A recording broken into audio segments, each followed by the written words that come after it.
Hello and welcome back. Thank you for everybody that watched my last video. Thank you for the people that gave feedback. Thank you for the people that didn't watch the video and gave feedback. I read everybody's comments of what they want to see and hear about, and I got you. I just am trying to do it in a orderly fashion. So I hope everybody had a really happy Halloween. It's my favorite holiday. I was so happy that I was like this. Let the Halloween games begin! And then I was so happy that at one point I was like this. It is Halloween, and I am a cupcake. I'm going out in public. And then like at one point it was so embarrassing that I was like this. Feel my vibe right now, feel myself. But I loved it, and I can't wait until next year because I already have costume ideas floating in the noggin, in the brain. I don't know what's cool to say anymore. I am not by no means a fancy person. This is my bedroom curtain that I just put behind me. I just want to point that out. So amongst the suggestions of things that I should talk about, one of them was my hip replacement. And that's a really good one because I am very young, and not only did I have one hip replacement, but I had two. So we can start why I had it was a total hip replacement. I have porcelain, metal, ceramic. I have a lot going on in there. I had my hip replacement because of my RA. I was having a really bad flare, and they put me on prednisone. I stayed long term on 5 milligrams of prednisone, and everyone's probably taking some prednisone is like cringing and super afraid and checking their hips. Like, you're gonna be fine. Use it short term. I was using 5 milligrams of prednisone for maybe like 5 years. Side note, I'm still taking 5 milligrams of prednisone. I can't get off of it. Resume video. That's really bad. Not only does prednisone make you moody, bloated, and super hungry. I love Swiss rice. They're referred to as Satan's Tic Tacs, but they do make you feel good. It's an easy fix that I was active at that time. So it does work. Prednisone is like a double-edged sword, so I'm not trying to scare you by all means. I'm just saying, please be careful. So I was taking prednisone at that time. I was working 40 hours a week. I was like a very productive member of society. Everything was great, and I started feeling a hip pain on one side. I have resolved a lot of things with cortisone injections, so I thought this is what's happening. And it was the other side. It was getting so bad that I couldn't walk. I was on crutches all of a sudden. And I was confused, but I thought maybe like arthritis is getting this hip, and that's why I'm feeling this way. Maybe I need another injection. Coffee break, hold on. So I wasn't sure what was going on. They MRI'd my hip, they x-rayed, and what ended up happening was the prednisone long-term caused, the technical terms here, at 21, a necrosis of my hip bones, meaning that blood was not flowing to the hip bones, so the hip bones were dying. Rest in peace to them. So that was very scary because I did not expect for that to be the outcome of that MRI. So there's no option at that point. You're getting a hip replacement. And if you don't want to, well, screw you, you're getting one. So that's exactly what happened. Before my hip replacement, I realized I was going to be out of commission for a while, and I needed two. So before my first hip replacement, I threw a karaoke party, and I couldn't really get around, but I had a great time. And before my second hip replacement, I also threw myself a soiree because why the hell not? So At this point, everyone is nervous before a surgery. When you're going into the OR, I don't care who you are and how like tough you are, you're nervous. But you should not be that nervous, because I realize now, looking back, you're not doing anything. You are sedated and the surgeon is doing the work. So sit back and relax and enjoy the drugs. The procedure itself, I had them do the front. They went in through the front of my hips. I can include pictures of scarring per request, because I don't want to gross anybody out. Well, we'll get back to that. So, I forgot what I was saying. Oh, so you don't really do anything. It's kind of the after. I woke up from my first hip replacement, like I always do from anesthesia, crying a lot.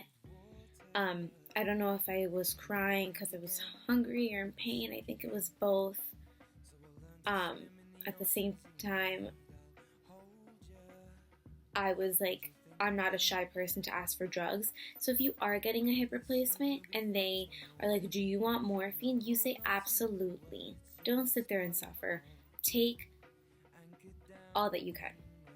Because they sent me home the next day and you don't have a nice little pain button. They give you Percocet. Which for me, I was like, thanks for this glass of water. Like, that does nothing. So when you're at a surgery, you're going to be in pain. Take whatever meds they give you. Therapy is crucial, of course. If you don't follow up with your physical therapy, there is no point in getting your hip replacement, because you're going to have a range of motion. You are going to experience pain, but you need to go through with your physical therapy. It's like a must. And you could even do some of it at home. So don't, excuse yourself that, like, you don't feel good, so you can't leave. No, do it at home. Do it when you can. If you can't sleep at 3 in the morning, you start doing the little circles with your feet. Do what you have to do. Looking back, advice that I would give of things that I were to do differently, there's a couple things I would do differently. And I didn't really have anybody that I could talk to. None of my counterparts were getting hip replacements at the time. So, looking back, doing things differently, you need to realize you're going to be out of commission for a little bit. So, come to terms with it and respect that. I was already walking within 2 weeks, but everyone's like, you were very young. Of course, my recovery is going to be faster, not ageism, than the 80-year-old next to me. Logic. So consider all things, but don't stress yourself out. Great advice. No, but you have to realize you're going to be out of commission. So if there's something that you know around your house that only you can do, or something you wanted to get, just focus on that. Get it done before, or try to. And if you can't, then whatever. At the end of the day, it's about you feeling better. I'm not trying to scare anyone again, because if I could have 2 hip replacements, anybody can survive it, because I am scared of everything. 100% my hip replacements were worth it. I feel no pain in my hips at all now post-op. I don't regret it. I know that I have to do it again in 10 years, maybe less, maybe more, but I don't regret it. I feel great, and there was no way that I could have not had them. So I'm like very thankful that I had the surgeries and that I feel this great. I wish that I could start replacing my knees now, and shoulder and jaw, but the insurance isn't going to cover it until my body completely stops working. So insurance, what an issue. Be prepared for after your hip replacement to lose a little bit of dignity. If you're a very prideful person that I can do it, no, you can't. Okay? Just with one hip out, you think, oh, you got the other one, you're okay? No, you need help. So make sure you have the help. Things got a little, my brother had to carry me to the toilet. That's not That's not a good look for me, but I accepted it. And you need to as well. You need to take help from people. Anyone that offers it, take it. You will be off meds like maybe 2 weeks before your hip replacement, and you'll be taking Tylenol. Prepare for that too. But once I was walking and in motion, I felt better, and I was very eager to get my next hip replaced immediately. I didn't want to lose a year of getting hip replacements. I was like, let's get this done in 6 months. My surgeon had no availability. I would call every Friday and annoy anybody that had ears to see if there was an availability, because I was ready to go. There was. So my first hip replacement was in January. My second was in May. So I was thrilled. I'm like, we're getting it knocked out of the park. I said by June, that's my birthday, we're going to be at the bar. Okay, here's what I have to tell you. If you have rheumatoid arthritis, there is a very large chance that you have a low blood count and you are anemic. I am very anemic. I had 2 major surgeries back to back. That's a lot of blood loss. I had a very low hemoglobin drop that I thought I was going to die. I had to get a blood transfusion, and it was not a favorable experience. I thought a lot about whose blood this was, and it kind of freaked me out. I do encourage people to donate blood because it's very important if it wasn't for them. But if I would have known previously, I would have set my own blood aside.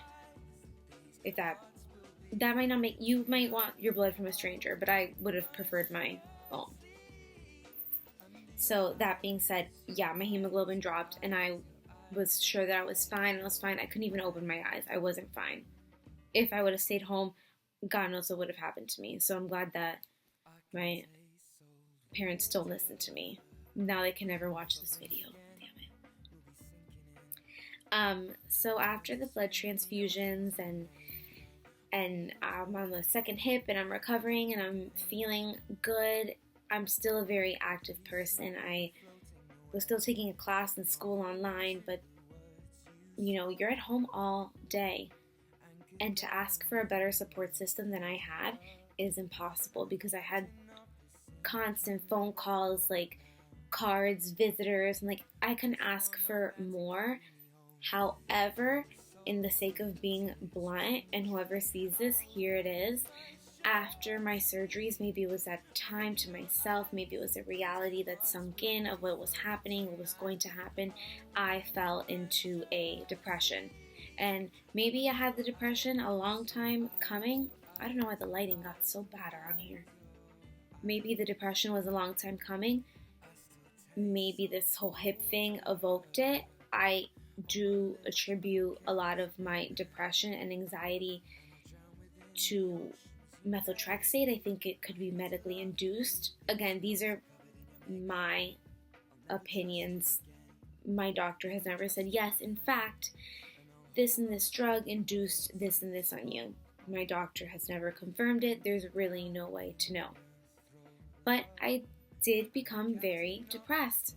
And for a person that's never been depressed or in a depression, it is terrifying. So I recognized that there was something off. Everybody else did too.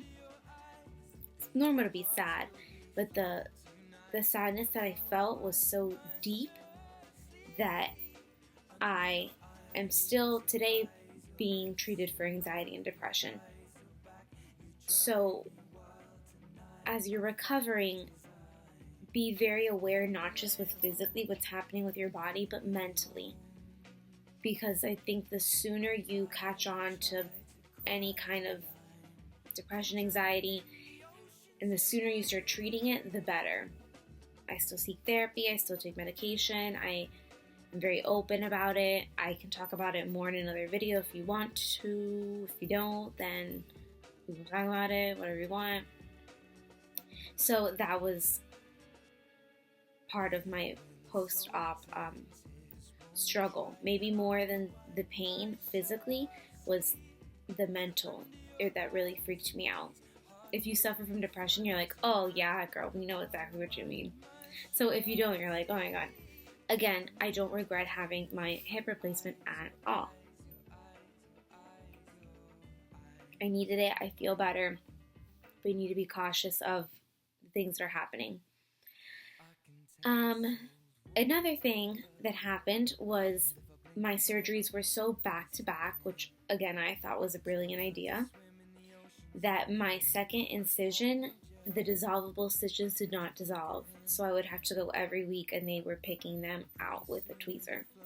So I have one side that I scarred, like, this is like medical talk, I scarred beautifully on my right side. My left side, that scar is not that cute. It's thicker, it's not my favorite scar. But you know what? Everyone has a favorite eyebrow. Everyone has one boob bigger than the other that they like. And I have a scar that I prefer that more than the other one. So that was another thing. My body wasn't recovering. I had a lot of hair loss from being under in such a short amount of time that I think is worth mentioning. I bought myself extensions. I freaking love my fake hair. Another thing worth mentioning that nobody told me about, and then after I was like, damn, you lose feeling where you get your hip replaced. How did somebody tell me that? So I lost feeling in like my hips and kind of like the back of my butt, and I wish that somebody would have told me that that would happen. However, I have regained a lot of feeling back, but when I was regaining feeling, it was terrifying because it felt like a lot of ants crawling up like my hip, and it was like a shooting. I can't even describe it. So be aware of that. I feel like things got like a real serious there for a minute. So let's do a brief commercial break of a hip song. Get it? A hip song. Hit it, Tati. Go, girl. Many hip replacements at once. But if you do, girl, enjoy all the drugs, girl. Be aware of your mental health, girl. I think that's it in a song. Oh, but if you are getting a hip replacement, I wish you all the best. Enjoy before, because you're going to be out for a little while of commission. Enjoy your rest. Start watching a lot of things on Netflix. And when you're finally 100% better and able to move around, enjoy it as well. Give them hell, girl, or boy, or whatever you want to be referred to as. So that is my story. I hope that I covered all of your questions. And if I didn't, then please leave a comment and I will comment back very punctually and I will be happy to answer anything. So with that being said, I will be out of town this week. I'm going to go to Chicago and I'm really excited and I hope that everyone has a great week. Again, let me know what you want to hear. Thank you. This is my outro.